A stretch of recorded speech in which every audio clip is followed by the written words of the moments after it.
तर मित्रांनो, स्टार प्रवाहावरील लोकप्रिय मालिका लग्नानंतर होईलच प्रेम या मालिकेच्या 18 ऑगस्टच्या भागामध्ये इतका जबरदस्त ट्विस्ट आलाय की कोणी इमॅजिन पण केलं नसेल असंही काय होऊ शकतं. काल आपण बघितलं होतं की नंदिनी दीपककडे त्याची मदत मागायला गेली असते आणि तो सुद्धा मला खूप पस्तावा झाला आणि मी तुझी मदत करायला तयार आहे, फक्त मला या केसमधून बाहेर काढ असं म्हणून तिला विनंती करतो. आणि ती दिसत नंदिनी सुद्धा त्याला जामीनवर बाहेर काढते. आणि आज मात्र खतरनाक असं घडलंय मित्रांनो. तर मित्रांनो, आजच्या भागाची सुरुवात होते जिथे काव्याला आणि पार्थला जीवाकडनं कळतं की नंदिनीला लग्नामधून किडनॅप करण्यामागे वसुधाईचा हात होता. हे ऐकल्यानंतर मात्र काव्यासमोर सगळा फ्लॅशबॅक निघून जातो. तिला लग्नाचं सगळं आठवतं आणि ती चक्करून पडायला लागते. तेवढ्यात माने तिला सावरते आणि तिला म्हणते की आपल्याकडे कुठलाही पुरावा वसुधाई विरुद्ध नाहीये, तर आपण डायरेक्ट तिला काही म्हणू शकत नाही. मात्र काव्य म्हणते जर एखादा पुरावा नंदिनी त्याने आणला आणि हे सिद्ध झालं की वसुधाईच होती यामागे, तर मात्र तिला माझं इतकं भयंकर रूप दिसेल की तिने कधी इमॅजिन पण केलं नसेल. तिला की नंदिनीला फोन लावायला सांगते, पण तेवढ्याच नंदिनीचा फोन जीवाच्या फोनवर येतो आणि काव्य रडर तिला म्हणते कुठे आहेस तू, तुला पुरावा मिळाला का? नंदिनी म्हणते हो मला पुरावा मिळाला, मी लगेच घरी येते. आणि तिकडे विक्रमच्या रूम मध्ये जाऊन मात्र वसुंधरा त्याला इमोशनल ब्लॅकमेल करायचा प्रयत्न करते. ती त्याला सांगते की मला नंदिनीचा राग येत होता, पण नंतर मी सगळ्यांची माफी मागितली हे तुलाही माहिती आहे आणि नंदिनी आता माझ्या कुठले भलते सलते आरोप करते म्हणून मी तुझ्याकडे आले. तू मात्र ठामपणे माझ्या बाजूने राहा. आणि विक्रम पण तशी ग्वाही दिली देतो की काही झालं तरी मी तुझ्या बाजूने आहे. इकडे बाहेर मात्र रम्या देवाची घंटी वाजून सगळ्यांना हॉलमध्ये बोलवते आणि मग ती काव्याला म्हणते कुठे तुझी बहीण, ही तिची बॅग भरून ठेवली मी, शेवटचे 5 ते 10 मिनिटं उरली आहेत, तुझी बहीण कुठं आहे?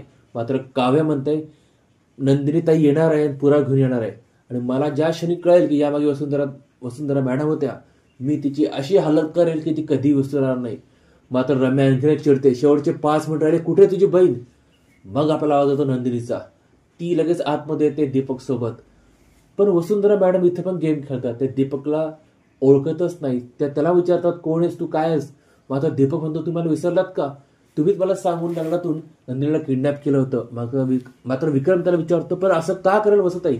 मग तो म्हणतो कारण त्यांना माहित होतं की माझं नंदिनीवर प्रेम आहे आणि त्या मला म्हणाला होत्या की नंदिनीला तू किडनॅप कर, म्हणजे तुझं तिच्यासोबत लग्न होऊन जाईल आणि इकडे माझं पण डाव साध्य होईल.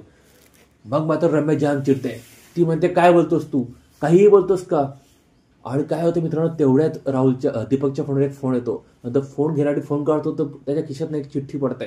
ती चिठ्ठी बघून रम्या म्हणते बास आता सगळं सत्य पुढे आलंय, म्हणजे नंदिनीला आम्हीच दाखवलं, याला बेलवर सोडवलंय म्हणून हा तिच्यामधून बोलतोय. आता सगळं खरं होईल. मी काय करते, माझ्या आईचे एक कमिशनर मित्र आहेत त्यांना बोलवते, मग ते आलं की सगळं खरं होऊन जाईल. नंदिनी पण म्हणते बोलो काय असेल ते होऊन जाईल. मात्र दीपक फार घाबरतो. तो काय म्हणते नंदिनी तू वेळीस का? तू जसं बरोबर सांगितलं मी सगळं बोलून झालं ना, आता काय करतेस तू? तुम्हाला जसं म्हणाल ती सर बोललो मी.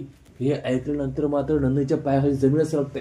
तिला कळत नाही. ती म्हणते दीपक तू काय बोलतोय? तो म्हणतो हो तूच सांगितलं होतं मला असं बोलायला. लगेच रम्या त्याकडे येते. ती त्याच्या कणकण काळाखाली मारते दीपकच्या. म्हणते खरंच सांग. तो सगळं सांगतो की मला नंदिनी माझ्याकडे आली आणि वसुंधरा मॅडम विरुद्ध साक्ष दे, मी तुला ह्या केसवरून बाहेर करते असं म्हणाली.